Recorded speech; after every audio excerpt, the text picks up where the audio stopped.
Other cities aren't having these problems, and even New Orleans wasn't having these problems 4 years ago.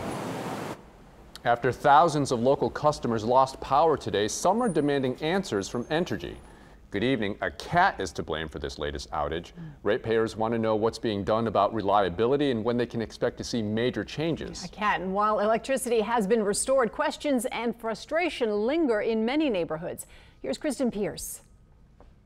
Customers in Uptown, Central City, Mid-City, and the CBD lost power today. 7,500 customers, and the blame is being put on a cat.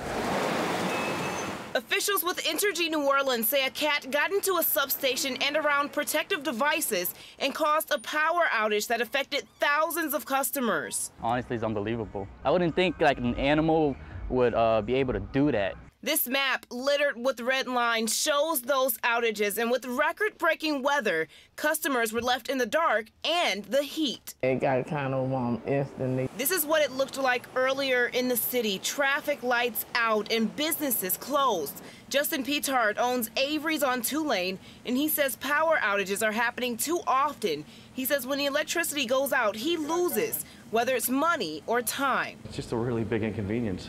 I have no idea what the issue is. It would be nice if we could find out, though. Power has since been fully restored. A spokesperson with Entergy New Orleans released a statement saying, in part, "We understand the frustration even the shortest of power outages can cause, and we're focused on improving our system." New information into our newsroom. Entergy New Orleans has hired a third party to look into why we have so many outages in the city and what can be done to make the situation better. That information is due to City Council by the end of October.